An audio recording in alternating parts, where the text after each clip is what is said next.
எல்லாருக்கும் வணக்கம். Welcome to our channel. நம்ம வீடு எவ்வளோ சின்னதாக இருந்தாலுமே டெய்லி பார்த்தீங்கன்னா எல்லா வேலையுமே முடிக்க முடியாதுங்க. அதே நேரத்தில் வீடு வந்து மெஸ்ஸியாக இருந்தாலும் நமக்கே ஒரு மாதிரி வந்து ஸ்ட்ரெஸ்ஸாக இருக்கும். அதனால தான் இன்னைக்கு நான் வந்து வீடை நீட்டாகவும் க்ளீனாகவும் மெயின்டைன் பண்ணுறதுக்கு நான் வந்து ரொட்டீனாக செய்கிற 5 வேலையை தான் உங்ககிட்ட ஷேர் பண்ணியிருக்கேன். இந்த 5 வேலையும் டெய்லி வந்து பர்ஃபெக்டாக செய்யணும் அப்படின்லாம் வந்து கிடையாது. ஆனால் நம்ம இது ஒரு ரொட்டீன் ஆக்கணும் அப்படின்னா நம்ம வீடு வந்து பெருசாக ஒரு கிளீனிங் இல்லாமலே வீட்டை நீட்டாக வந்து மெயின்டைன் பண்ண முடியும். அந்த 5 வேலை என்னன்னு சொல்லிட்டு வாங்க வீடியோக்குள்ள போய் பார்த்துக்கலாம்.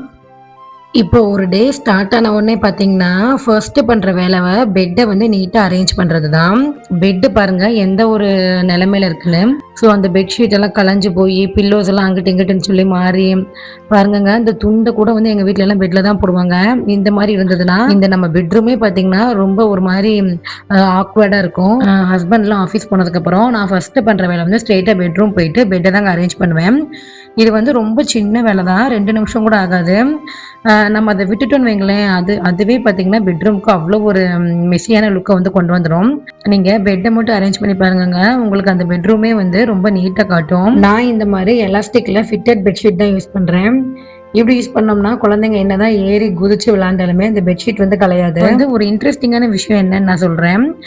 காலையிலே வந்து இந்த ஒரு சின்ன வேலையை கம்ப்ளீட் பண்ணிட்டோம் அப்படின்னா நம்மளோட பிரெயினுக்கு அப்பாடா ஒரு வேலை முடிச்சிட்டோம் அப்படின்ற ஒரு ஃபீலிங் வந்து வரும். ஸோ இந்த ஃபீலிங் வந்துட்டாலே நம்ம அடுத்தடுத்த வேலையை வந்து ஸ்டார்ட் பண்றதுக்கு நல்ல ஒரு மொமெண்டம் வந்து இருக்கும். அதனால நீங்க வந்து காலைல எந்திரிச்ச உடனே பெட்டை மட்டும் வந்து ஃபர்ஸ்ட் அரேஞ்ச் பண்ணி பாருங்க, ரூமோட லுக்கே மாறிடும். இப்ப பாருங்க நம்ம பெட் ஸ்ப்ரெட் எல்லாமே பெட் எல்லாம் அரேஞ்ச் பண்ணதுக்கு அப்புறம் இந்த ரூம் வந்து பாக்குறதுக்கு அவ்வளோ சூப்பரா இருக்குது. டெய்லி நான் ஃபர்ஸ்ட் செய்யற வேலை பார்த்தீங்கன்னா இந்த வேலை தான். அப்படியே கொஞ்சம் பெட்டுக்கு மேல பாருங்க விண்டோஸ் இருக்குதா. அடுத்து என்னோட முக்கியமான வேலை வந்து எல்லா விண்டோஸையுமே ஓபன் பண்ணி வைக்கிறது தான். முடிஞ்ச அளவு மார்னிங் டைம்ல விண்டோஸை திறந்து வச்சோம் அப்படின்னா ஃப்ரெஷ்ஷான ஏர் வந்து உள்ள வருங்க. ஏன்னா நைட்டு நம்ம எல்லா விண்டோஸும் க்ளோஸ் பண்ணி தான் தூங்குவோம். அதனால வந்து நம்ம வீட்டுக்குள்ள இருக்க காற்று பார்த்தீங்கன்னா பொல்யூட் ஆயிருக்கும். அந்த ஏர் வந்து இப்போ நமக்கு வெளியில போகணும். ஜன்னல் ஓப்பன் பண்ணி வச்சுட்டோம்னா வீட்டுக்குள்ள உள்ள அந்த பொல்யூட்டட் ஏர் வெளியில போய் வெளியில இருந்து அந்த ஃப்ரெஷ்ஷான ஏர் வீட்டுக்குள்ள வர்றதுக்கு ரொம்ப ஹெல்ப்பா இருக்கும். அது மட்டும் இல்ல காலை நேரத்துல அந்த நேச்சுரலான லைட் வீட்டுக்குள்ள வரும்போது வீடு பார்த்தீங்கன்னா பிரைட்டாகவும் இருக்கும், ஃப்ரெஷ்ஷான ஃபீலாகவும் இருக்கும். நம்ம வீடு நீட்டா இருக்கணும் அப்படின்னா கிளீனிங் மட்டும் போதாதுங்க, நல்ல வென்டிலேஷனும் முக்கியம். ஃபுல்லா எல்லா ஜன்னலையும் ஓப்பன் பண்ணி வைக்காம இருந்தாலும் பரவாயில்லங்க, ஒரு டோராவது ஓபன் பண்ற மாதிரி பாத்துக்கோங்க. அடுத்த விஷயம் ரொம்ப சிம்பிள், ஆனா இதை ஃபாலோ பண்ணாலே வீட்டுல பாத்தீங்கன்னா கிளட்டர் ரொம்ப குறைஞ்சிரும். என்னன்னு கேக்குறீங்களாங்க, அதான் எடுத்த பொருளை எடுத்த இடத்துல திரும்பி வைக்கணும். டீ குடிச்சு அந்த டம்ளர் அங்கேயே தான் இருக்கு, சீப்பு இருக்குது, டானிக் இருக்குது, தென் பவுடர் டப்பா மாதிரி நிறைய இருக்குது.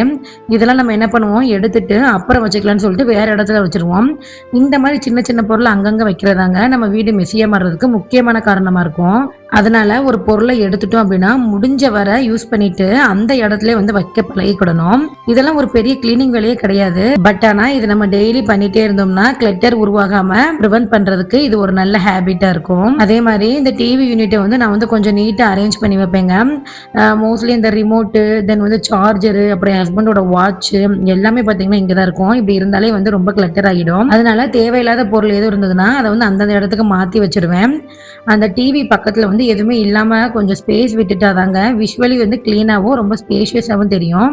ஒரு சிம்பிளான ரூல் என்னன்னு சொல்லட்டுமாங்க, ஒரு பொருளுக்கு ஒரு இடம் தான், அந்த பொருள் முடிஞ்சதும் மீண்டும் அந்த இடத்துக்கே அப்படின்னு நம்ம மைண்ட்ல வந்து ஓடிட்டே இருக்கணும். இந்த ஒரு ஹேபிட் வீட்டுல எல்லாரும் ஃபாலோ பண்ண ஆரம்பிச்சிட்டாலே கிளீனிங் ஒர்க் ரொம்ப குறைஞ்சிரும்.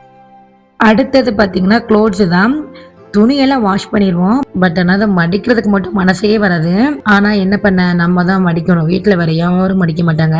துணியை வாஷ் பண்ணிட்டு அந்த துணியை வந்து அப்படியே ஒரு இடத்துல போட்டு வைக்கிற பழக்கம் இருந்துச்சுன்னா வீடு பார்த்தீங்கன்னா உடனே மிஷினுக்கு வந்துடும். அதனால நான் வந்து முடிஞ்ச வரை துணியை வாஷ் பண்ணி ட்ரை ஆன உடனே அப்பப்போ வந்து ஃபோல்ட் பண்ணி எடுத்து வச்சிருவேன். இப்போ நம்ம துணியை மடிக்கும் போது ஸ்பிளிட் பண்ணி மடிங்க. ரெகுலர் யூஸ் ட்ரெஸ் தனியா, தென் வந்து வெளியில போட்டு போற ட்ரெஸ் தனியா, அதுக்கப்புறம் குழந்தைங்க ட்ரெஸ் தனியா, இந்த மாதிரி வந்து ஸ்ப்ளிட் பண்ணி மடிச்சு அரேஞ்ச் பண்ணிட்டோம்னா நம்ம எங்கேயாவது அவசரத்துக்கு தேடும் போது டக்குன்னு எடுத்துடலாங்க, அதுக்கான நேரமும் குறைஞ்சிரும். அதே மாதிரி வீட்டு வேலை குறையணும்னா பெரிய கிளீனிங் ஹேக் மட்டும் தேவையில்லைங்க, சின்ன சின்ன வேலையை சேர விடாம டெய்லி முடிச்சிட்டாலே போதும். இந்த கட்டில வந்து நான் வந்து டெய்லி நீட்டா வச்சிருப்பேன். ஏன்னா இந்த கட்டில் எங்களுக்கு டிவி யூனிட்டுக்கு பக்கத்துல இருக்கிறதுனால என் பொண்ணு வந்து இதுலதான் உட்காந்து டிவி பாப்பா. இந்த கட்டில தான் நாங்க வந்து சோஃபாவா யூஸ் பண்ணிட்டு இருக்கோம். வீடு கிளீனா இருக்கணும்னா அதுக்கு வந்து நிறைய டைம் செலவு பண்ணி வேலை பார்க்கறது மட்டும் முக்கியம் கிடையாதுங்க, கன்சிஸ்டன்சி தான் முக்கியம். இப்ப பாத்தீங்கன்னா நம்மளோட ஏரியாவுக்கு வந்தாச்சு, அதுதான் கிச்சன் கிளீனிங். நம்ம வீட்டுல லேடிஸ் வந்து மோஸ்ட்லி இருக்கிற இடம் என்னன்னு பாத்தீங்கன்னா கிச்சன் தான். அந்த கிச்சனை நம்ம அப்படியே விட்டுட்டோம்னா அடுத்த நாள் பாத்தீங்கன்னா வேலை இன்னும் சேர்ந்து அதிகமாயிரும். இந்த கிச்சனுக்குள்ள வந்த உடனே கவுண்டர் டாப்ல வந்து என்ன இருக்குன்னு பாருங்க. நம்ம அந்த யூஸ் பண்ண கரண்டி, தென் டம்ளரு, அதுக்கப்புறம் பிளேட்டு, அப்புறம் ஜீனி டீ போட்டுட்டு அந்த ஜீனி டப்பா அப்படி அப்படியே வச்சிருப்போம் பாத்தீங்களா. கவுண்டர் டாப்ல உள்ளது எல்லாத்தையுமே கிளியர் பண்ணுங்க. அதுக்கப்புறம் குக்கிங் முடிச்ச உடனே ஸ்டவ்வை வந்து குவிக்கா வைப் பண்ணி எடுத்துருங்க. நான் எப்பவுமே கிச்சன்ல 2 கிளாத் வச்சிருப்பேன். ஒன்னு வந்து கறி துணி, இன்னொன்னு பாத்தீங்கன்னா ஒரு வெட் கிளாத் வச்சிருப்பேன். இப்ப குக்கிங் பண்ணும்போது ஏதோ சிந்திருச்சு பட் கொட்டிருச்சு அப்படின்னா இப்போ வந்து வெட் கிளாத் வச்சு வைப் பண்ணிட்டோம்னா வேலை ஈஸியா முடிஞ்சிருச்சு. சரி வேலையெல்லாம் முடிச்சுட்டு அப்புறம் தொடச்சுக்கலாம் அப்படின்னு நினைச்சிட்டோம்னா அது பாத்தீங்கன்னா காஞ்சிரும். நமக்கு தான் வேலை இன்னும் கொஞ்சம் அதிகமாயிடும். அதனால முடிஞ்ச அளவு வெட் கிளாத் ஒன்று கையில வச்சுட்டே இருங்க. டக்கு டக்குன்னு ஈஸியா வந்து வைப் பண்ணி எடுத்துடலாம். இல்லைன்னா அந்த கிச்சன்ல உள்ள அந்த ஃபுட் பார்ட்டிகல்ஸ், எண்ணெய் கரை அதெல்லாம் இருந்துச்சுன்னா சுத்தம் பண்றதுக்கு இன்னும் ரொம்ப கஷ்டமாயிடும். என்னைக்குமே இங்க கிளீனிங்கை மட்டும் சேர்த்து வைக்கவே கூடாது. இப்ப நான் பாத்தீங்கன்னா ஸ்டவ், கவுண்டர் டாப் எல்லாத்தையுமே வந்து குவிக்கா கிளீன் பண்றேன். நான் வந்து டெய்லி கிளீன் பண்றதுனால ஜஸ்ட் வெட் கிளாத்தை வச்சு வைப் பண்ணாலே போதும். கிச்சன் வந்து கிளீனா தான் இருக்கும். என்னைக்குமே நம்ம இருக்கிற இடத்த நம்ம தாங்க சுத்தமா வச்சுக்கிடணும். இந்த மாதிரி ஒவ்வொரு வேலையும் கொஞ்சம் கொஞ்சமா முடிச்சுட்டே வந்தோம்னா கடைசியில பெரிய கிளீனிங் வேலைன்னு தனியா எதுவுமே இருக்காது. நான் பாத்தீங்கன்னா டெய்லி இந்த 5 வேலை தாங்க ஃபாலோ பண்றேன். இதை நம்ம ரொட்டீன் ஆக்கிக்கிட்டோம்னா ஒரே நாள்ல எல்லாத்தையும் கிளீன் பண்ணணும், மாங்குன்னு தேய்க்கணும் அப்படின்ற அவசியமே இருக்காது. இதுல நீங்க வந்து டெய்லி ஃபாலோ பண்ணக்கூடிய பெஸ்ட் ஹேபிட் எதுன்னு சொல்லி மறக்காம எனக்கு வந்து கமெண்ட் பண்ணுங்க. இந்த வீடியோ உங்களுக்கு பிடிச்சிச்சுன்னா லைக் பண்ணிக்கோங்க, உங்க ஃப்ரெண்ட்ஸ் அண்ட் ஃபேமிலிக்கு ஷேர் பண்ணுங்க. இதே மாதிரியான வீடியோஸ்க்கு என்னோட சேனலை சப்ஸ்கிரைப் பண்ணிக்கோங்க. அடுத்து ஒரு யூஸ்ஃபுல்லான வீடியோல உங்களை நான் மீட் பண்ண வர்றேன். Bye bye.